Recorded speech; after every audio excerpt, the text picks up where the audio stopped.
na biso esebelemi motei na biso azali lisusu ya kopresente te parce que azali mbala liboso te oyo toza na ye elongo yango nalingi topesa ye ngonga tobebisela ye ngonga te tozoyamba Pasteur Valentin tango azoleka tozotelema tozobetela ye maboko pe tozobetela mokonzi maboko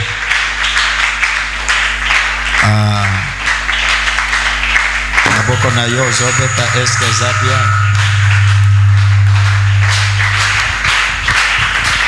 amen toza na ye lelo tokozala na ye lobi tokozala na ye lisusu dimanche nde tokosilisa na ye nzambe apambola bino Pasteur ngai yango.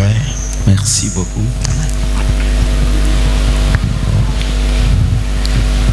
Zambe azwa lokumu. Je pense que nous n'avons pas assez de temps pour passer par des formalités protocolaires, la présentation et tout. Je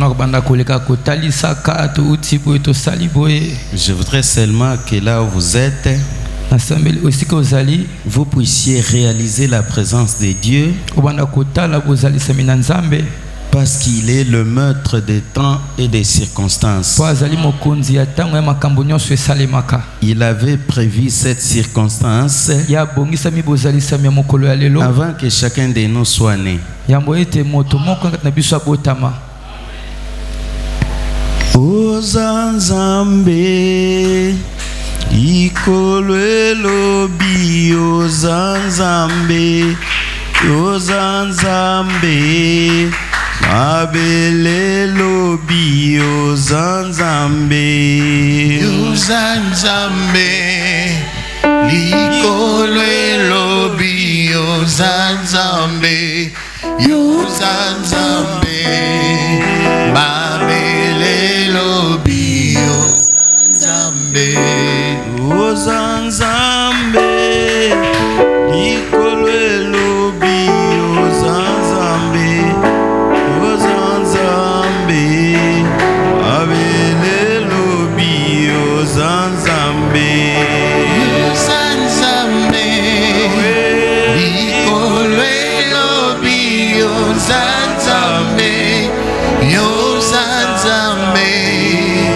babele lobi ozanzambe ozabule ikolwe lobi ozabule ozabule abele lobi ozabule ozabule ikolwe lobi ozabule ozabule babele lobi ozabule ozanzambe tutatolia ozali nzambe ozanzambe bisoto yebi yawe ozanzambe ozanzambe ikolwe lobi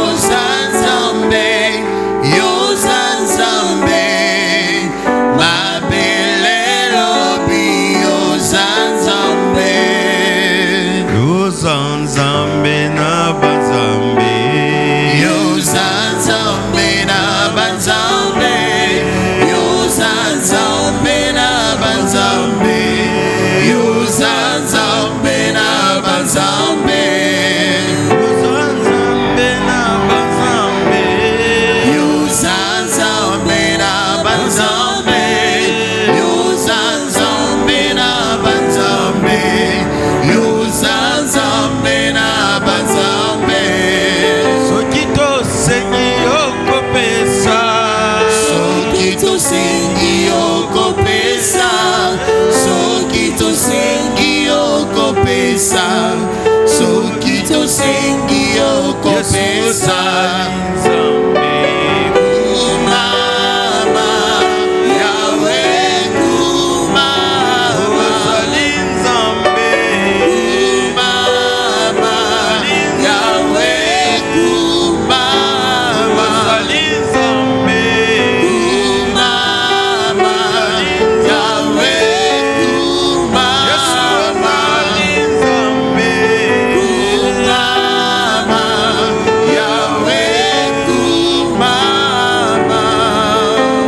Seigneur, nous reconnaissons que tu es Dieu. Tu as dit à Moïse et dit à Israël, hors de moi, il n'y a point de Dieu. Du soleil levant au soleil couchant, je suis l'unique. Je suis celui qui vous a formé. Il n'y a point de Dieu en dehors de moi. Seigneur, je voudrais ce soir que tu sois le seul maître à bord. Que tu sois le seul maître à bord. Nous soumettons toute puissance de l'ennemi à la force de la croix de Jésus, au nom puissant de Jésus. Que tout soit soumis à ta puissance, que tout genou fléchisse et donne-nous, Papa, de parler de ta part comme tu le veux. Et que la grâce du Saint-Esprit nous abonde. Conduis-nous du début à la fin. Dans le nom précieux de Jésus, nous disons merci Seigneur Jésus. Jésus-Christ. Est-ce que quelqu'un est dans la joie ce soir? Non, non, non, non. Moi, dans mes habitudes, j'aime les shows. Puisque de l'autre côté, on nous appelle les églises de réveil. Dans leur camp, dans leur milieu, ils nous appellent des églises de sommeil. Mais nous-mêmes, au fond de chacun de nous, nous savons que nous sommes une église de réveil. Le réveil n'est pas semblable au sommeil. Je voudrais que quelqu'un acclame son Dieu comme quelqu'un qui s'est réveillé, comme quelqu'un qui ne dort pas, comme quelqu'un qui ne somnole pas, comme quelqu'un qui ne ronfle pas, parce que celui que nous adorons, celui que nous sommes venus chercher ce soir, ne sommeille ni ne dort. Pourquoi il ne sommeille pas, il ne dort pas? Il est en train de veiller tout autour de tes intérêts. Lorsque celui-là voudra mettre la main sur ce qui est à toi, il intervient sans que tu le saches. C'est pourquoi nous qui l'adorons, nous qui le servons, nous ne devons pas le faire comme des gens qui sont encore de l'autre côté. De l'autre côté, c'est le sommeil. Et nous ici, c'est le réveil. C'est les chiots. Vous allez me patienter. Vous allez me pardonner pour ma façon d'être. Naturellement, je suis timide, mais lorsque je suis devant le Seigneur, oh, la timidité part. Parce qu'il a dit à Moïse, n'est-ce pas moi qui ai formé ta langue? Avant qu'aucun mot ne soit placé sur ta langue, moi je les connais déjà. Voilà pourquoi je suis dans la joie ce matin, parce que tu es là. Je suis dans la joie ce matin, parce que vous êtes là. Vous n'êtes pas n'importe qui, vous êtes la race élue de Dieu. Que Dieu bénisse mon interprète ce soir. C'est pas facile d'interpréter. Il sort du lot. Interpréter quelqu'un que vous ne connaissez pas, quand lui parle dans une autre langue, vous devez recevoir ce qu'il dit, vous décodez, vous transmettez encore ça. C'est un exercice intellectuel très difficile. Que Dieu vous assiste, mon frère. Amen. Que Dieu bénisse l'apôtre pour nous avoir associés à ces marathons. Comme il a dit, nous sommes encore là pour la seconde fois. Mais ce soir, nous voulons parler d'un grand thème. La conquête est le thème central. Je ne voudrais pas abuser de votre temps. Nous passons rapidement à notre sous-thème, puisque nous estimons que ceux qui sont passés ont déjà essayé un peu d'expliquer ce que c'est une conquête. Mais je voudrais seulement, dans cette partie introductive, que vous puissiez retenir une seule chose. C'est que la conquête peut être physique, aussi elle peut être spirituelle. Et quand elle est physique, elle peut être ancienne ou nouvelle, si c'est une ancienne conquête, nous pouvons parler de la reconquête. Mais si c'est une nouvelle conquête, nous voyons là l'expansion. Nous sommes en train de conquérir de nouveaux territoires. La conquête peut être partielle, elle peut être totale, elle peut être passagère, elle peut être permanente. C'est tout ce que je voulais que vous puissiez savoir. Très important, puisque ça va nous accompagner pendant les 3 jours qui nous ont été donnés. Mais ce soir, nous voulons parler d'un petit sous-thème que nous intitulons les obstacles à la conquête. Les obstacles à la conquête. Ce qui empêche aux gens de conquérir. Nous sommes dans le livre des Nombres, chapitre 13, versets 27 à 33.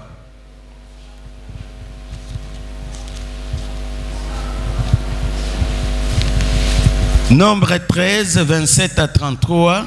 Nombre chapitre. Quelqu'un d'autre va nous chercher rapidement aussi. Josué 14, 12. Josué 14, 6 à 12. Voilà. Nombre chapitre 13, versets 27 à 33. J'ai lu au nom de Jésus-Christ.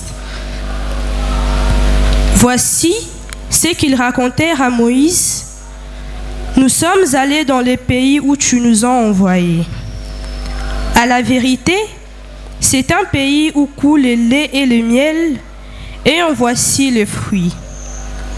Mais le peuple qui habite ces pays est puissant, les villes sont fortifiées, très grandes. Nous y avons vu des enfants d'Anak. Les Amalécites habitent la contrée du Midi, les Étiens, les Jébusiens et les Amoréens habitent la montagne, et les Cananéens habitent près de la mer et le long du Jourdain. Caleb fit faire taire le peuple qui murmurait contre Moïse. Il dit: montons, emparons-nous du pays, nous y serons vainqueurs. Mais les hommes qui étaient allés avec lui, les gens qui étaient avec lui. Mais les hommes qui y étaient allés avec lui lui dirent: nous ne pouvons pas monter contre ce peuple, car il est plus fort que nous. Et ils décrièrent devant les enfants d'Israël le pays qu'ils avaient exploré. Ils dirent: le pays que nous avons parcouru pour l'explorer est un pays qui dévore ses habitants. Un pays qui dévore ses habitants. Tous ceux que nous y avons vus sont des hommes d'une haute taille. Une haute taille. Nous y avons vu le géant, enfant d'Anak, de la race des géants. Nous étions à nos yeux et aux leurs comme des sauterelles. Amen. Josué 14, 6 à 12. Amen.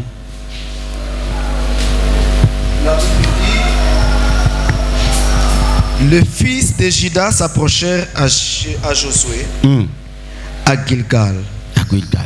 Et Caleb, fils de Jephné, le Kénésien, lui dit: tu sais que l'Éternel a déclaré à Moïse, homme de Dieu, au sujet de moi et au sujet de toi. Et à ton sujet. À Kadès Barnéa. J'étais âgé de 40 ans lorsque Moïse, serviteur de l'Éternel, m'envoya à Kadès Barnéa pour explorer le pays, et je lui fis un rapport avec droiture de cœur. Mes frères qui étaient montés avec moi découragèrent le peuple, mais moi je suivis pleinement la voie de l'Éternel, mon Dieu. Et ce jour-là, Moïse jura en disant: le pays que ton pied a foulé sera ton héritage à perpétuité pour toi et pour tes enfants, parce que tu as pleinement suivi la voie de l'Éternel, mon Dieu. Maintenant voici, l'Éternel m'a fait vivre comme il l'a dit. Il y a 45 ans que l'Éternel parlait ainsi à Moïse lorsqu'Israël marchait dans le désert. Et maintenant, voici, je suis âgé aujourd'hui de 85 ans. 85 ans. Je suis encore vigoureux comme au jour où Moïse m'envoya. J'ai autant de force que je n'en vais alors, soit pour combattre, soit pour sortir et pour entrer. 12 enfants, donne-moi donc cette montagne dont l'Éternel a parlé dans ces temps-là. Car tu as appris alors qu'il s'y trouve des Anakim et qu'il y a des villes grandes et fortifiées. L'Éternel sera peut-être avec moi et je les chasserai comme l'Éternel a dit. Amen. Parole du Seigneur. Que Dieu vous bénisse. Amen. Bien-aimés dans le Seigneur, nous avons ce petit thème ce soir. Nous voulons les partager avec vous et moi. Ce que je voudrais vous dire, c'est quoi? C'est que pendant ce marathon, Dieu travaille avec ses serviteurs d'une manière ou d'une autre. Chacun a une grâce particulière. Chacun a sa façon dont il travaille avec Dieu. Mais moi, souvent, c'est pendant les moments de la parole que je me sens à l'aise. Voilà pourquoi je voudrais que lorsqu'on parle, lorsqu'on prêche, n'attendez pas seulement le moment de la prière, puisque la parole, elle est capable de changer des choses. Il est écrit dans leur détresse, ils crièrent à l'Éternel qui ne les envoya pas la prière, qui n'envoya pas la prophétie, mais l'Éternel leur envoya sa parole et ils furent guéris de toutes leurs infirmités.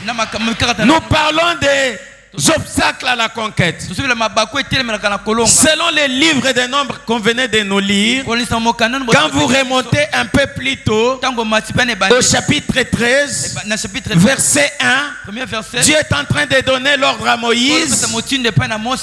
Ils ont marché depuis l'Égypte. Ils sont arrivés au bord du pays de Canaan.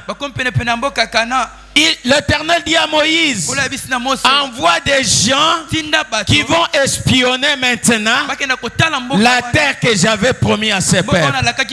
Envoie des gens pour inspecter, pour veiller, voir comment est ce pays-là. La Bible dit, Moïse en avait choisi 12, un par tribu. Ils ont constitué ces groupes de 12. Ils les envoyaient pour espionner la terre. Dans les 12, il y avait Josué et Caleb. Ils faisaient partie de l'équipe. Ils sont partis. Au verset 25 du chapitre 13, la Bible dit ils ont mis 40 jours d'exploration du pays. À leur retour, il fallait faire rapport. L'expédition était de retour. Il fallait faire rapport à Moïse et devant l'ensemble d'Israël. La Bible dit, lorsqu'ils ont commencé à donner les rapports, c'est la partie qu'on a commencé à nous lire. Ils ont détaillé. Ils ont décrit ce qu'ils ont trouvé là-bas. Ils ont dit, Moïse, le pays que nous avons exploré, c'est véritablement un pays où coule le lait et le miel. Mais il y a une seule chose. Ce pays-là, c'est difficile. C'est difficile de nous emparer. Pour conquérir ce pays, il nous sera difficile. Voici ce que nous avons trouvé là-bas. Nous avons trouvé un peuple puissant. Or, à l'époque, à leur époque, il n'y avait pas la justice pour trancher entre les forts et les faibles. C'est les violents, ceux qui étaient forts, qui s'emparaient des portions de terre. Même dans vos villages, vous trouverez des gens, même ici à Kinshasa, on dit que la terre de Kinshasa appartient au Teke Umbu. Quand vous remontez l'histoire, vous trouverez que c'est Teke là où c'est Umbu là était un vaillant guerrier. C'est ça la réalité qui présente à Moïse. Les hommes que nous avons trouvés là-bas, ce sont des peuples puissants, des grandes villes. On pensait qu'on pouvait trouver des villages parsemés par-ci, par-là. Mais là, nous avons trouvé de grandes agglomérations, de grandes villes. Non seulement ça, elles sont fortifiées. Elles sont fortifiées, ces villes-là. C'est-à-dire, on les a entourées des mesures de sécurité pour que personne ne vienne entrer à l'improviste. Qu'est-ce qu'il dit? Nous avons trouvé la présence des fils d'Anak. Les fils d'Anak, ce sont ces enfants qui étaient nés de l'union des anges déçus et les humains. Lorsqu'ils ont pris la semence des anges, les femmes ont mis au monde des géants qui étaient puissants sur la terre. Pour les déboulonner, ce n'était pas chose facile. Ils ont trouvé dans la terre que Dieu leur avait promis. Ils ont trouvé ces gens-là dans des villes fortifiées, un peuple puissant. Et dit, nous ne pouvons pas nous ne pouvons pas les affronter. Ils sont plus forts que nous. Ça, c'est les rapports. Ils disent ce pays, c'est un pays qui dévore ses habitants. Tous ceux que nous avons trouvés là-bas sont des hommes de grande taille. À nos yeux et à leurs yeux, nous étions comme des sauterelles. Bien aimé, physiquement comme ça, il y a des adversaires qu'on ne peut pas challenger. Dès qu'ils s'élèvent, je vois sur les réseaux sociaux des enfants qui font des humours. Il va taquiner un grand. Et quand celui-là se tourne, tu vois celui qui avait taquiné s'est transformé en un aveugle de circonstances. Il ferme les yeux, avec un bâton il commence à tâtonner. C'est pour dire, j'abandonne, je ne peux pas. Dans la vie, il y a des gens qu'on ne peut pas affronter. Et c'est ça la situation que les envoyés de Moïse viennent donner comme rapport à toute l'assemblée. Quel rapport? Quel rapport ont-ils fait? Ils ont dit ce qui était la vérité. Mais leur message était de nature à décourager tout un peuple. Israël a quitté Égypte. Ça fait 40 ans environ pour qu'on se retrouve à la frontière du pays promis. Mais c'est là, pour entrer dans leur pays, qu'ils ont trouvé les obstacles. Les obstacles à la conquête. La conquête, bien aimée, n'est pas donnée à tout le monde. Ce n'est pas quiconque, n'importe qui peut s'élever pour dire je vais conquérir. Il n'y a que des vaillants. Puisqu'il y a des choses qui font peur. Les choses que tu veux conquérir, la terre que tu veux occuper, elle n'est pas vide. Elle est occupée. Quand tu viens pour conquérir, il faut être armé. Il faut être outillé. Il faut se préparer en conséquence. On ne va pas conquérir si on n'est pas en mesure de faire la guerre. Puisque pour conquérir. À vrai dire, c'était l'expropriation. Il fallait déguerpir les peuples qui habitaient ces pays pour venir avec un autre peuple et l'installer en ces lieux-là. Mais pour ce faire, il fallait des moyens, puisque les villes étaient grandes. Quand vous attaquez une petite ville, c'est peu de gens ils peuvent fuir. Mais lorsque vous affrontez une grande ville, on peut vous assommer, on peut vous absorber en un clin d'œil. Car le nombre de gens fait la force d'un peuple.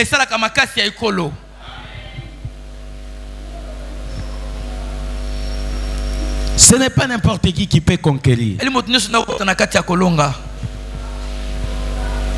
Ils ont fait rapport. Et au chapitre 14, la Bible dit, le peuple a commencé à murmurer. Comment Moïse peut nous amener jusqu'ici? Là où quand ils sont en train de murmurer, ils sont à la frontière avec les pays qui leur avaient été promis. Ils ont commencé à murmurer. Comment Moïse peut nous amener jusqu'ici? Et c'est pour que ces gens commencent à nous tuer, puisqu'ils ont dit que nous ne serons pas capables de leur faire la guerre. Donc si on ose, ils vont nous tuer. En murmurant, ils sont arrivés même au point de dire, nommons un chef, nommons un nouveau chef. Avec quelle mission? Retournons en Égypte. Bien-aimés, quand vous allez faire la conquête, vous devez savoir qu'il y a des résistances devant. Ce n'est pas un terrain vide. Le moment de la prière de conquête est un moment de beaucoup de sacrifices où un enfant de Dieu doit être suffisamment outillé. Sinon tu vas tomber. Akab, le roi Akab, est allé tomber sur le champ de bataille lorsqu'il est allé chercher à reconquérir Ramoth en Galade, qui était une partie de leur terre. En voulant aller conquérir, il est tombé sur le champ de bataille. Je ne suis pas venu te faire peur. Je voudrais seulement que tu comprennes que lorsqu'on parle de la conquête, ce n'est pas une mince affaire. Ce n'est pas une affaire de petits enfants. C'est la cour des grands. Ceux qui se connaissent en Jésus, ce sont eux qui sont capables de dire je vais affronter, puisque pendant qu'il tremblotait, Caleb et Josué n'avaient pas le même discours avec leurs coéquipiers. Je ne sais pas ce soir, peut-être il y a un géant, il y a un Anakim dans votre famille, dans votre maison, dans votre service. Il y a quelqu'un que vous ne savez jamais affronter parce que vous avez peur de lui, parce que vous avez entendu parler de lui. On vous a dit celui-là, quand vous essayez, il vous écrase. Mais je voudrais ce soir qui est au milieu de ce tourment, au milieu de ce tumulte, au milieu de ces plaies, Dieu a besoin que ce soir que je retrouve même un Josué, même un Caleb qui va dire arrêtez de trembler, arrêtez de trembloter, arrêtez. L'église est trop timide. Je suis en train de dire, toi qui tremblotais devant un géant de votre famille, devant un sorcier de votre famille, devant celui qui a détruit la vie de génération et de génération, je suis en train de déclarer que devant toi, tu es quelqu'un de conquérant. Tu es un conquérant parce que tu es dans un marathon de conquête. Celui qui va à la conquête n'est pas n'importe qui. s'il a tué papa, s'il a bouffé les finances de la famille, s'il a exterminé tout le monde, mais sachez, sur son chemin, il y a toi qui s'appelle Israël, un peuple de Dieu. Amen. Ce peuple pouvait faire peur aux gens qui les entouraient, même à Israël qui venait, mais au milieu de leurs tourments. Est-ce que vous savez ce que c'est un peuple qui abandonne? La plupart des enfants de Dieu, nous abandonnons souvent lorsque nous sommes tout près de notre bénédiction. Israël est arrivé à la frontière. Il lui restait seulement du courage pour mettre un pied en Canaan. C'est là qu'il se décourage. Et ce soir, au nom de Jésus, toutes les batailles qui s'élèvent devant toi, lorsque tu arrives près de ta bénédiction, toi tomber parce que tu es dans un marathon de conquérants. J'ordonne au nom de Jésus que tu dois conquérir toutes les batailles qui s'élèvent lorsque tu arrives au moment d'entrer dans ta bénédiction. Ils ont marché environ 40 ans. Presque 40 ans. 38 et 39, puisqu'ils ont mis du temps pour reconquérir encore tous les pays. C'était presque. Lorsqu'Israël s'est dit, non, un chef, nous rentrons, ils ont oublié toutes les souffrances. Ça voudrait dire quoi? Ils ont jugé. Mieux vaut faire encore route, même pendant 40 ans, que d'aller affronter ces gens-là. Vous pensez que c'était facile? La conquête n'est pas facile, mon frère, ma soeur. Il y a des sorciers. Ta bénédiction n'est pas suspendue dans le vide. Ta terre promise, elle est détenue dans les mains. Elle est occupée pour déloger ces gens. Vous comprenez? Aucune bénédiction ne peut errer dans le vide. C'est toujours tenu quelque part. Et ceux qui tiennent, ce ne sont pas les mains des personnes physiques auprès desquelles tu peux aller arracher. C'est tenu par les puissances qui font peur. Si l'Éternel t'avait fait grâce d'ouvrir les yeux et voir comment les esprits sont puissants, tu ne peux même pas avancer. Mais c'est dans ce monde-là que l'apôtre Paul est en train de dire aux Éphésiens, Éphésiens 6 et 12, nous n'avons pas à lutter contre le sang et la chair.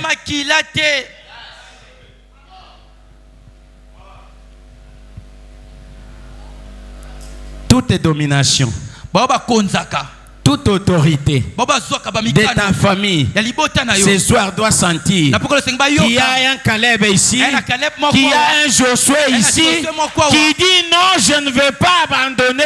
Je suis arrivé près de ma bénédiction. Je n'abandonnerai pas. Je me battrai jusqu'à ce que j'obtienne ma bénédiction. Amen. Pendant qu'il pleurait, Caleb avance. Et il dit, écoutez d'abord un moment. Arrêtez ce que vous faites.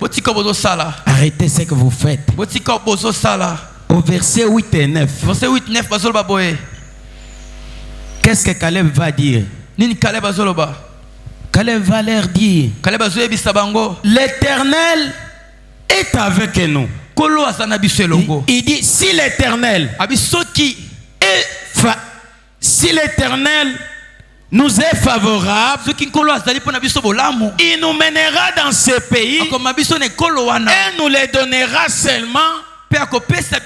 Seulement ne soyez pas rebelles contre l'Éternel et ne craignez pas les gens de ce pays.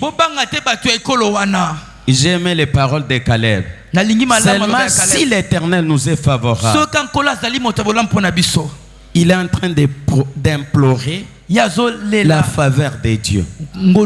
Aujourd'hui, nous avons des serviteurs qui se tiennent et disent qu'il pleuve, qu'il neige, Dieu doit faire. C'est Dieu-là, c'est ton chien à qui tu as attaché un coup au fil pour qu'il obéisse à tes injonctions, pour qu'il agisse quand toi tu les veux. Il ne dépend pas de quiconque. Il s'appelle Alpha Omega, le Dieu grand redoutable, le tout-puissant. Il agit au moment où il veut, quand il veut, auprès de la personne qu'il veut. Méfiez-vous des serviteurs qui vous disent chez moi, chez moi, chez moi. C'est un Dieu de ticota. Le Dieu de la Bible est un Dier souverain. Il ne dépend jamais de la volonté de quiconque. S'il veut le faire, il le fait indépendamment de la volonté des humains. Jésus face à cet homme né aveugle, Jésus devant un homme aveugle, ses disciples lui demandent: pourquoi cet homme est né aveugle? C'est ses péchés ou bien les péchés de ses parents? Quelle est la réponse de Jésus? C'est parce que ses parents ont péché ou bien lui-même. Et pourquoi même cette question? Parce qu'on a attaché les mal à quelque chose d'anormal dans la vie d'une personne. On ne pouvait pas croire qu'une personne soit née sans qu'il y ait été quelqu'un qui aurait commis des péchés quelque part. Mais Jésus leur dira: ce n'est ni pour ses péchés, ni pour les péchés de ses parents, mais il est né aveugle pour éclater la gloire de Dieu. Que ta situation ce soir va éclater la gloire de Dieu. Parce que tu es dans un marathon devant un Dieu incomparable, devant un Dieu grand, devant un Dieu redoutable. Lorsqu'Israël veut rentrer en arrière, il ignore qu'il y a une mer rouge qu'ils ont traversée, pas avec des pirogues, pas avec des bateaux, mais ils l'ont traversé à sec. Lorsqu'ils vont rentrer là-bas sans Moïse, comment ils vont traverser pour atteindre encore l'Égypte? C'est pour te dire, un enfant de Dieu, celui qui a cru en Jésus, retour interdit.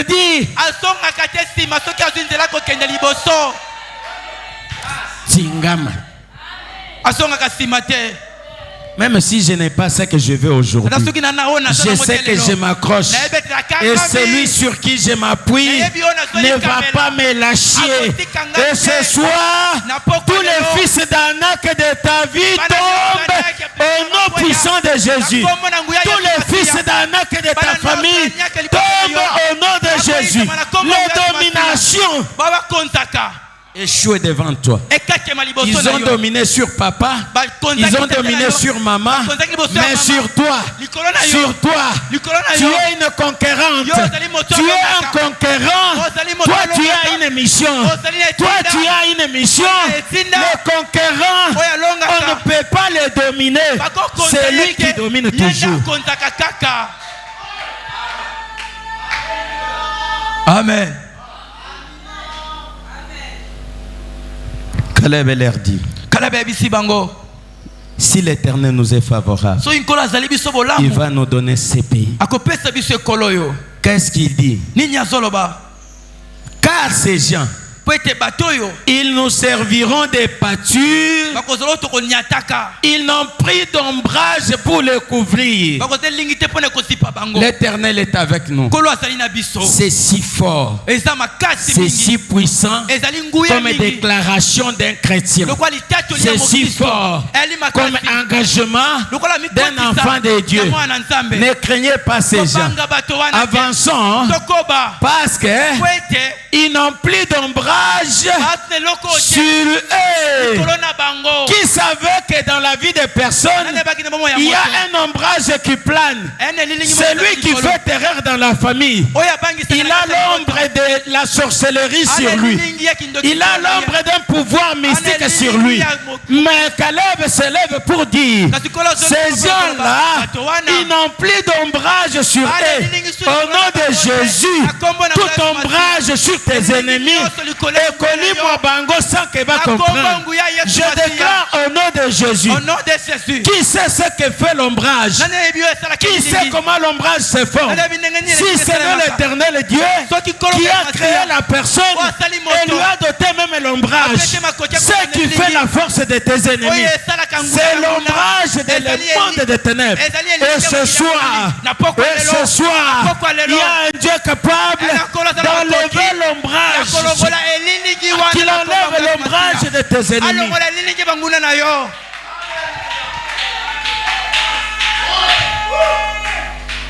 Il dit, ils seront notre pâture.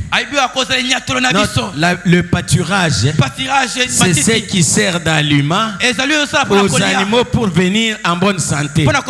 Lorsque Caleb est en train de dire ces choses, il voit non seulement un pays où coule le lait et le miel, mais il voit un pays où ces gens qui font peur aux autres seront ma nourriture. My God, my God, mon Dieu. Il y a des gens qui ont terrorisé tout le monde. Mais chez toi, ils seront ta nourriture. Ils seront ta nourriture. Comment tu vas les manger? Un sorcier a jeté un défi à son neveu pendant les deuils. Souvent pendant les deuils, il y a beaucoup de situations qui arrivent. Il s'érige comme un responsable de la famille qui peut me résister. Mais son neveu, qui était chrétien, lui dit, je sais que tu es un grand sorcier, mais aujourd'hui, je vais t'avaler au nom de Jésus. Lorsqu'il disait ça, son oncle voyait que c'était de la blague. Il est allé dans la prière de retraite.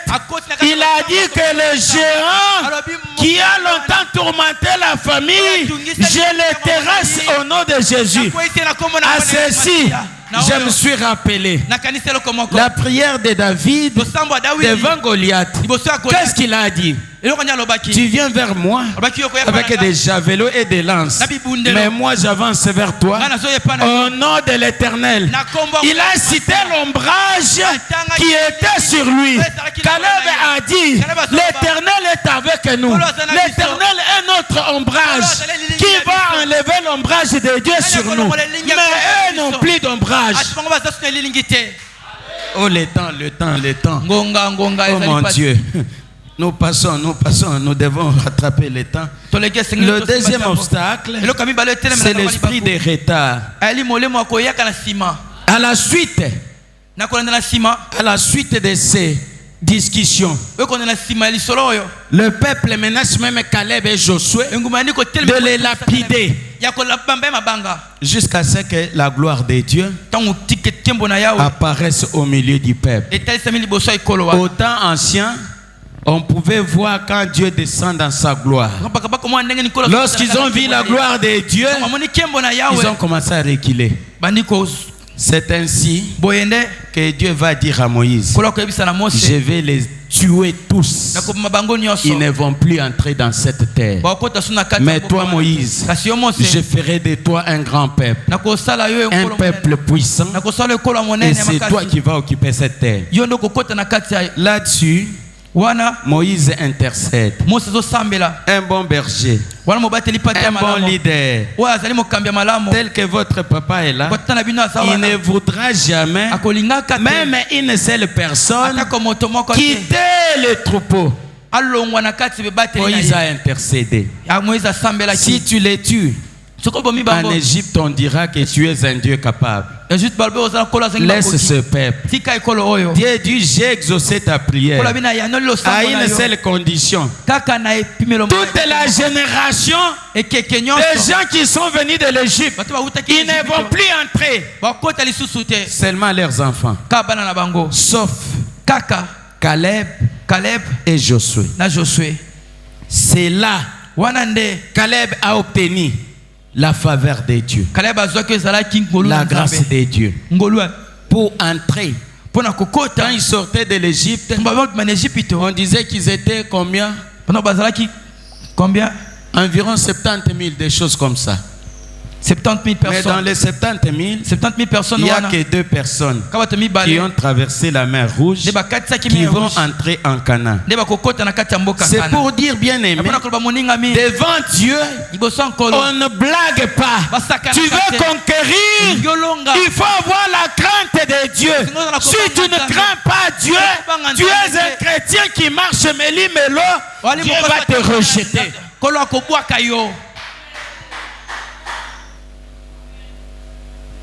Caleb a reçu cette promesse que c'est lui qui va entrer. Dans Josué chapitre 14, verset 6 à 12 qu'on nous a lu, c'est le récit de Caleb. Le premier obstacle, c'était la présence des occupants. Le premier obstacle pour entrer en Canaan, c'était la présence et la physionomie du lieu qu'on devrait acquérir. Le deuxième obstacle, l'esprit de retard, les surplaces, les tournées en rond. Caleb a obtenu la promesse de Dieu pour entrer en Canaan. Mais il est allé s'asseoir. Israël a commencé à conquérir Canaan. Toutes les tribus, Dan, Zabulon, Manassé, Nephtali, ont eu chacune sa portion de terre. Mais Caleb, il est toujours là en train d'attendre. 45 ans après, c'est alors qu'il va s'élever pour aller voir Josué. Tu sais ce que l'Éternel avait dit au sujet de toi et à mon sujet. Lorsque nous étions partis espionner Canaan, il avait dit qu'il va me donner la montagne où mes pieds ont foulé. Aujourd'hui, ça fait 45 ans. J'avais 40 ans quand on partait en excursion. Aujourd'hui, j'ai 85 ans. 85 ans. Quelle léthargie. Comment quelqu'un peut avoir la promesse ferme de Dieu et aller dormir sur son oreiller? 45 ans. 45 il était jeune. Maintenant à 85 ans, je ne sais pas comment il était. Puisqu'il est en train de tenter de dire à Josué que je peux mener encore des excursions. Je peux encore conduire les écuries de guerre, faire la guerre et rentrer. Mais logiquement parlant, un jeune de 40 ans et celui de 85 ans, il n'y a pas match. Le vieux va s'essouffler très rapidement. Mais le jeune va endurer. Quel est cet esprit? Tu as eu la promesse de Dieu. Tu as attendu que tout le monde ait sa possession. Pendant que toi tu es dans la position inconfortable. C'est-à-dire pour accéder à la conquête, le diable impose des conciliables. On te fait voir des propositions selon lesquelles il y a encore du temps pour toi. Caleb se disait qu'il y a encore du temps. Jusqu'à ce qu'il a atteint 85 ans.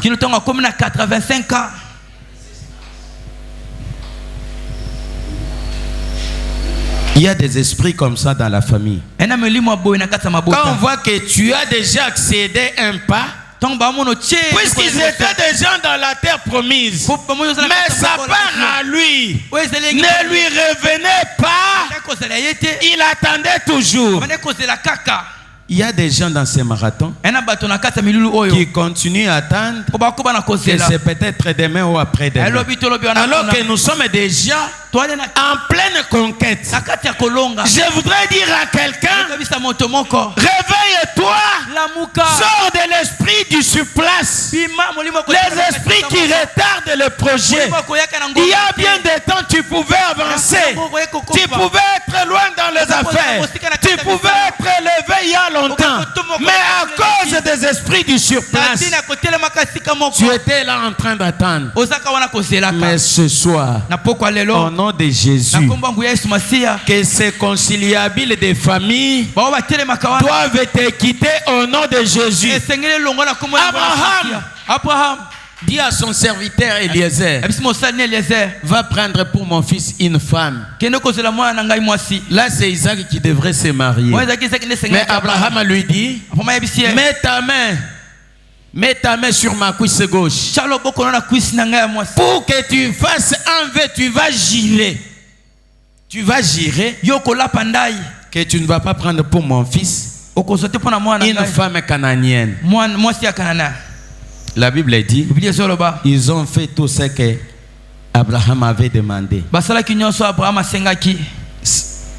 Eliezer est parti pour chercher la femme à Isaac. Il quitte les pays où ils habitaient, il est rentré en Mésopotamie. Mésopotamie, c'était la terre d'Abraham. Il arrive près d'un village. Il fait asseoir les chameaux. Et il fait une prière à Dieu. Le Dieu de mon maître, fais-moi grâce. Voici, je suis ici au bord du puits. La fille qui viendra, à qui je demanderai de l'eau pour boire, et qui non seulement va me donner de l'eau, mais elle dira qu'elle pourra puiser pour tous ses chameaux. Ça sera elle qui sera la femme du fils de mon maître. Après quelques instants, Rebecca apparaît avec sa cruche. Elle fait textuellement ce qu'Eliezer avait demandé. La Bible dit, ils sont partis chez les parents. Il a présenté tout ce qu'il avait. Ils ont dit, nous sommes d'accord. Mais lorsqu'il dit, demain matin je vais partir, donnez-moi la fille pour que je rentre, la Bible dit, nous sommes dans le livre de Genèse 24. Pour ceux qui veulent lire cette histoire, c'est Genèse 24. Nous sommes au verset 51-26. Ils lui disent, la maman de la fille, la maman de Rebecca, et son frère vont lui dire, tu peux laisser d'abord la jeune fille rester avec nous encore pendant quelques jours.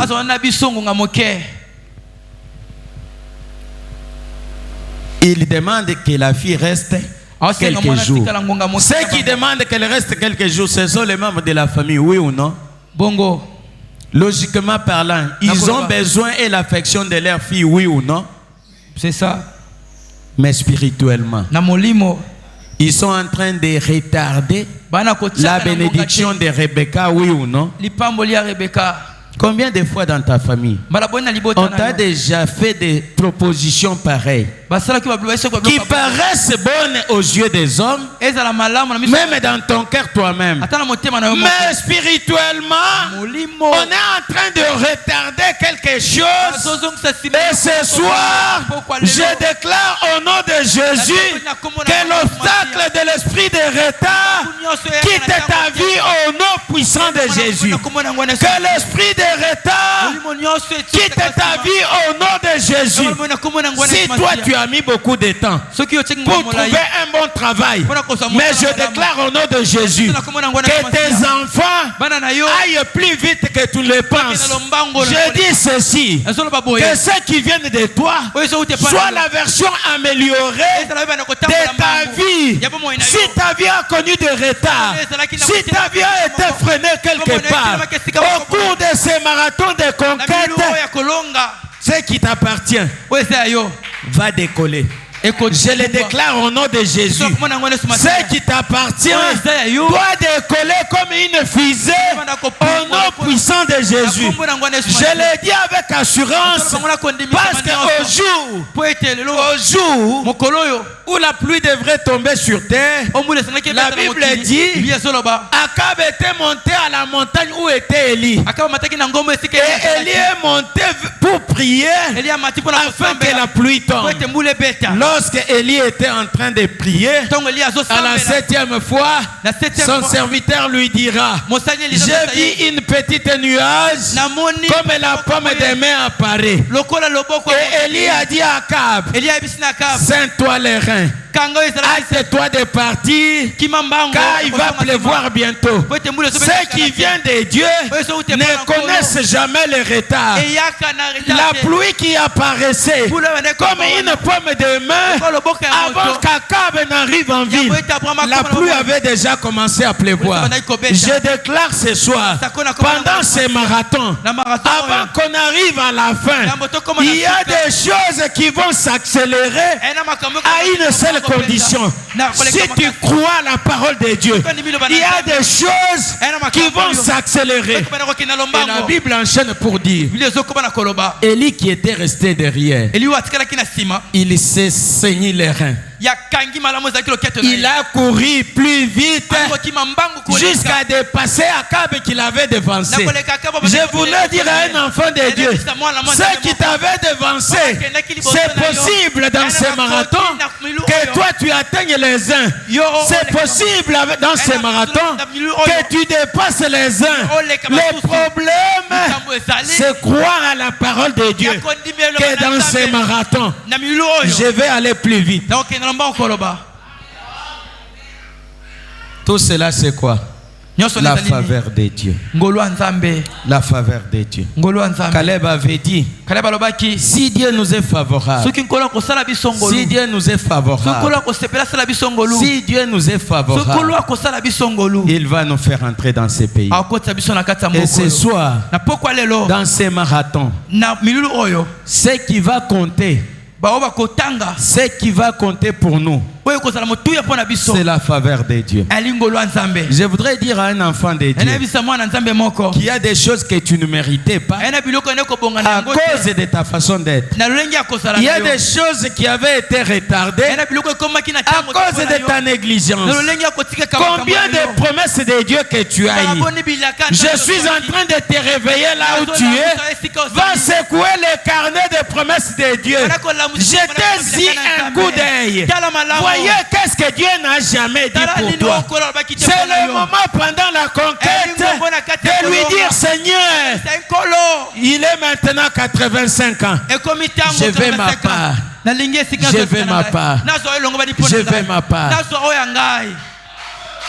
Et la faveur de Dieu sera sur nous pendant ces marathons pour mériter des choses qu'on ne pouvait pas mériter. La faveur de Dieu sera sur nous de sorte que même les fils d'Anak ne tiendront pas devant nous. Lorsque Israël, les espions disent que les villes sont fortifiées,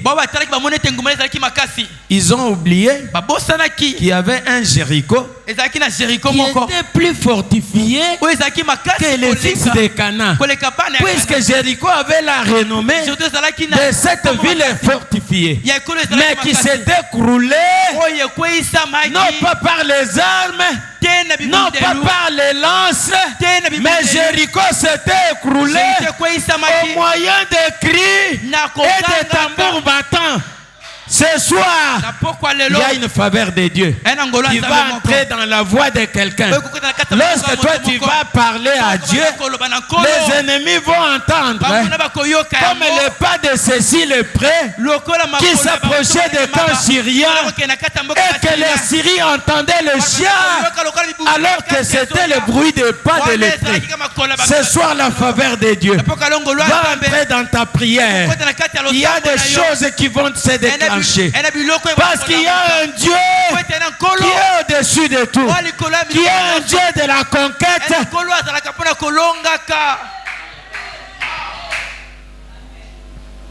Il y a un Dieu de la conquête. Oh, je me rappelle. Dieu a exterminé l'humanité. Nous sommes en train de chuter.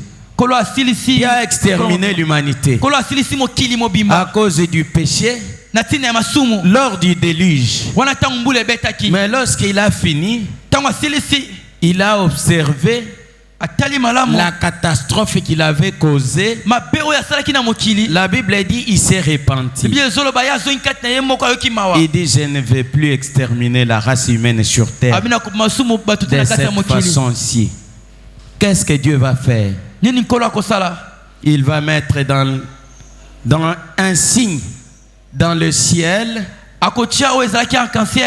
un signe dans le ciel pour se rappeler à chaque fois qu'il voudra faire du mal.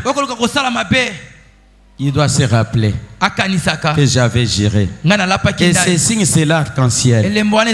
Ce soir, je voudrais que Dieu fasse un signe dans ta vie à travers lequel il va se rappeler, non pas pour te détruire, mais pour te sauver, pour te faire du bien. La situation de Caleb nous enseigne des leçons. La première des leçons, c'est que dans nos relations avec Dieu, il y a la part de l'homme et il y a la part de Dieu. Dieu a déjà promis. Vous êtes entrés en Canaan.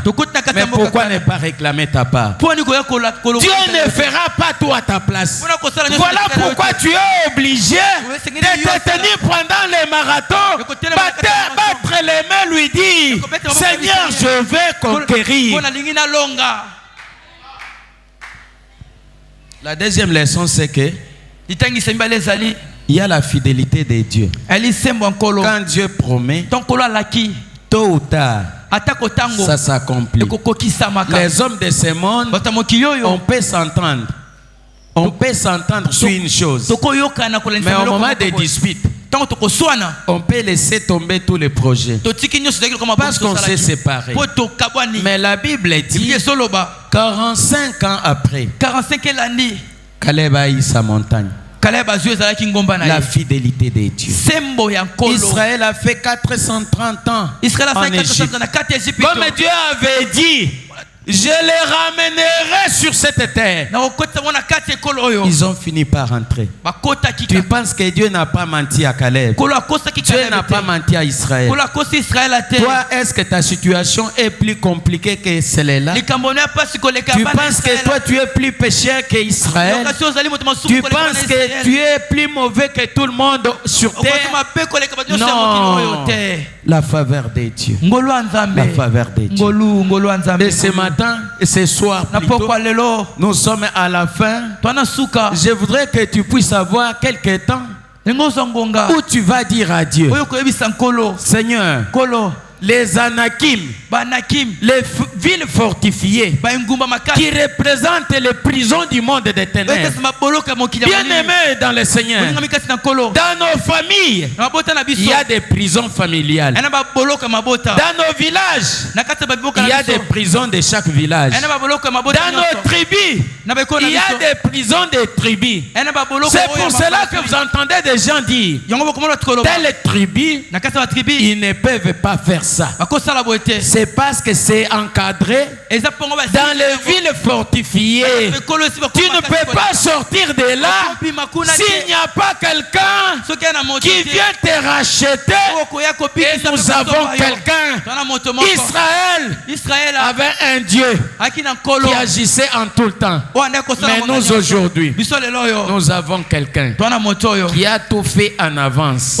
Et nous suivons sur ses traces. Il s'appelle Jésus. Je voudrais que tu te tiennes debout. Peut-être qu'il y a des choses que tu ignores. Je voudrais ce soir, avec un esprit d'un guerrier, avec un esprit d'un combattant, que tu commences à dire à Dieu que les fils d'Anak, que les villes fortifiées tombent devant moi. Au nom de Jésus, tu es en train de taper les mains. Tu tapes les mains.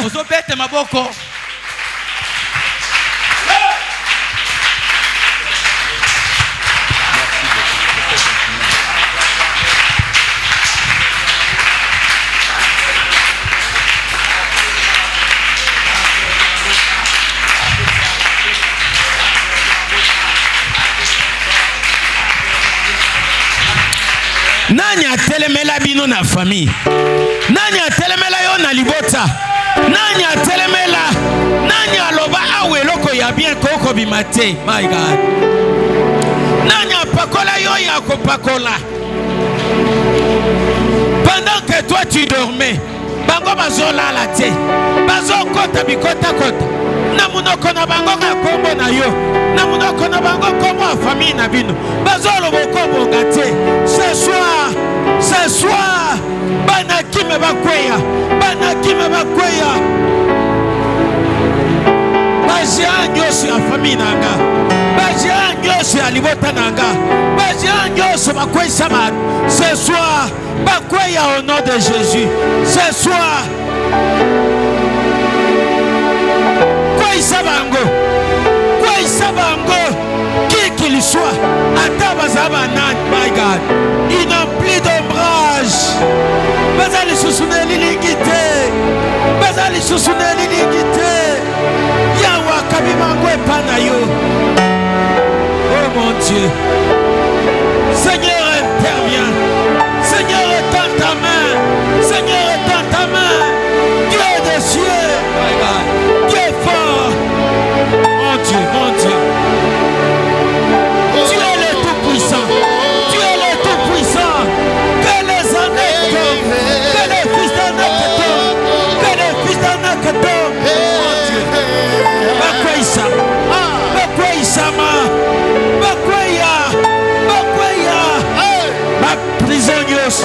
ma prisonniers à Moline. Bakweïsama, my God. I go de Gepla, I go still de Gepla.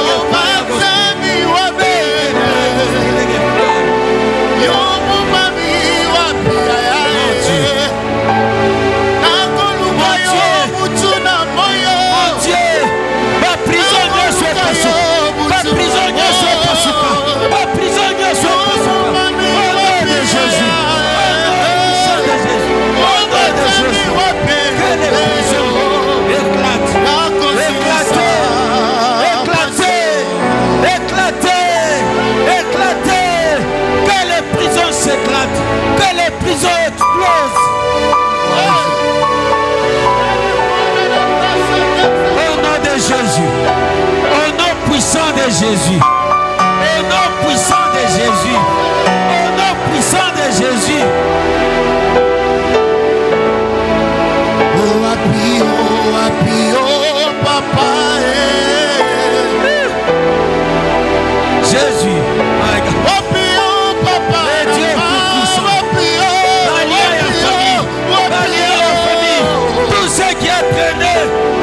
Celle 45, ce soir, une marche s'annonce.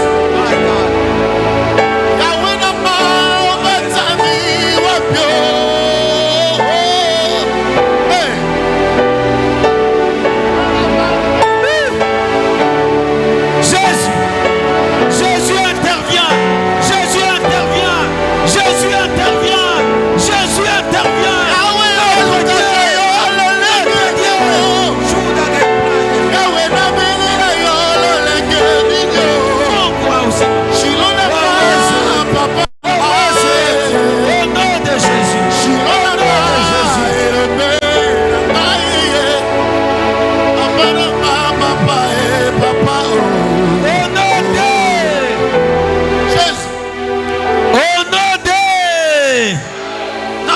Non, tu es Osanassé. Lorsque nous crions au nom de Jésus, la Bible dit Kakana crie Jéricho au nom de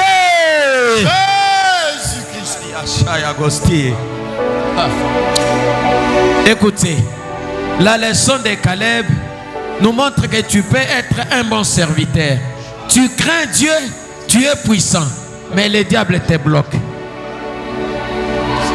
Ce soir, je sais que tu crains Dieu, mais tu vas implorer le feu de Dieu. Moi, ton ensemble, et qui t'a likolo ya onyo sozo bloqué yo, onyo sozo bloqué banana yo. Moi, pelisa moto, moto nanda kuna yo, moto na famille na yo.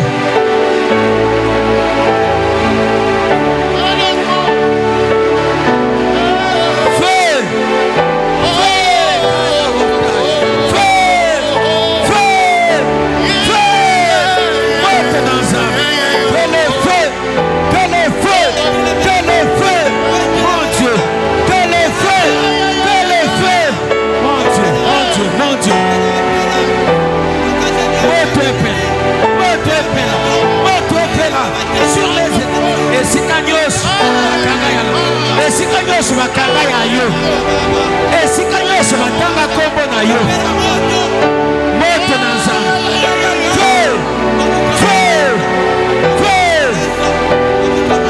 consumé consumé consumé consumé consumé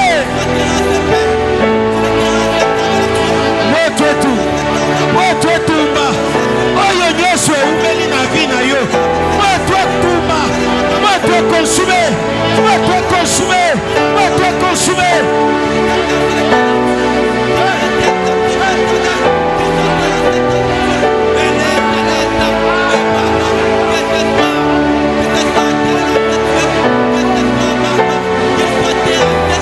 epela na ndako na yo bisiko elekaka moto bisiko etekaka moto bisiko olalaka moto na famille na yo moto moto na nzambe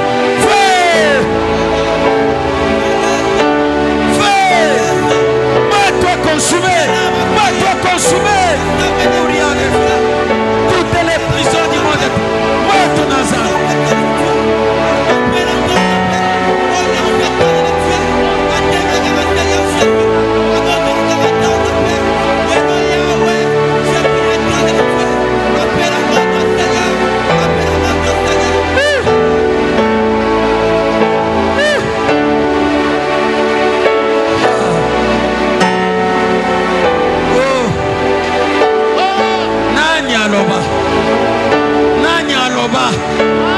nani atelema il y a un Dieu au nom de Jésus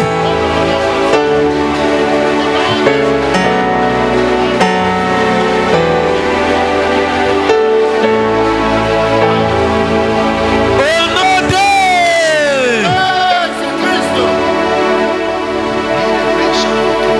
est-ce que tu peux crier un Jésus qui sort de la tombe? Notre Jésus n'est plus dans la tombe. C'est pourquoi on l'appelle victorieux.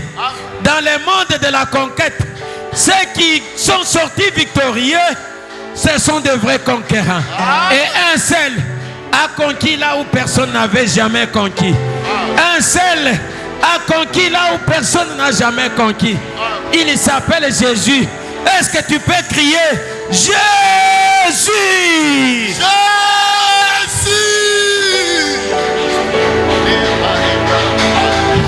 Que Jésus voie ta situation ce soir.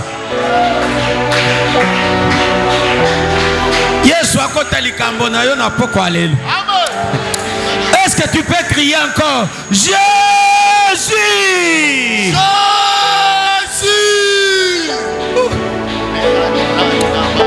Lorsqu'on crie ces noms, lorsqu'on les crie en vérité, en esprit, il peut entendre comme il avait entendu. Mungongo ya batime na kati etuluku ya batu alors que bastar batambola kana batu ebele bakoki koyoka mungongo ya mutu moko te mais au milieu de la foule il a entendu une voix ayoka ki mungongo ya mutu moko yo za de rago shaya go fly gestirage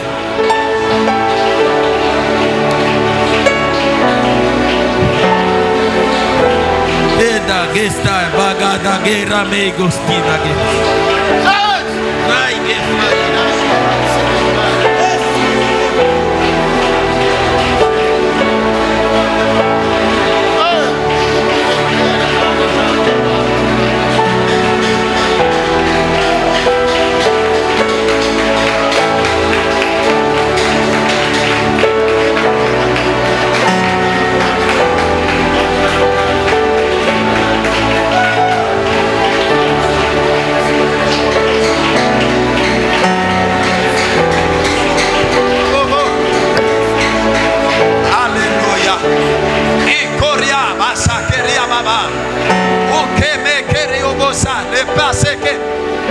Alléluia. Alléluia. On l'appelle l'Éternel des armées. Le rejeton de David. C'est lui qui ouvre, personne ne peut fermer. C'est lui qui ordonne et les choses s'accomplissent. Alléluia. Ce soir il est là. Et ce soir il est présent. Il Il est présent dans ta vie. Il est présent. Il est présent dans ton problème. Il est présent dans ta famille. Il est présent dans ta maison. Il est présent dans tes affaires. Les rejetons de David est là. Les lions de la tribu de Juda.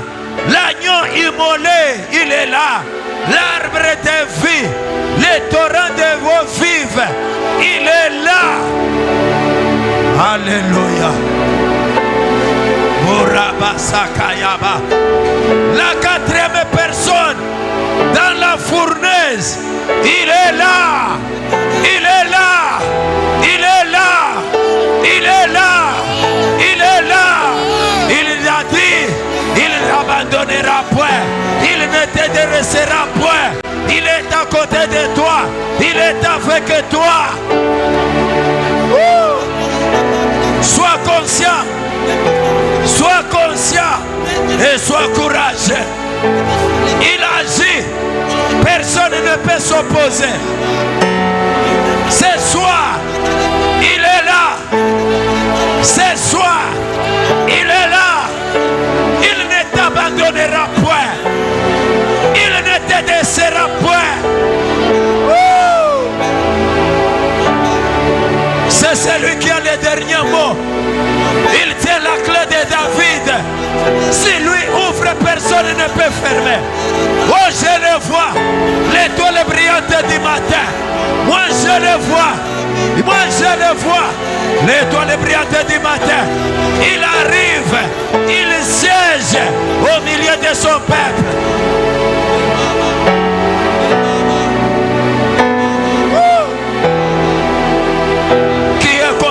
À toi, Seigneur, qui est comparable à toi, qui est comparable à toi, qui est comparable à toi, qui est comparable à toi, qui est comparable à toi.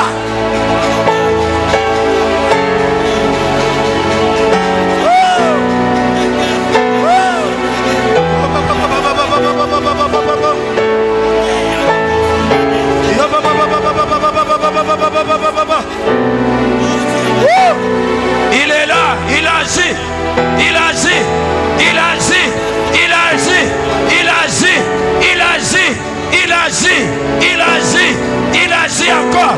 Et sa présence est là, sa présence est là, sa présence est là, sa présence est là, sa présence est là, sa présence est là, sa présence est là.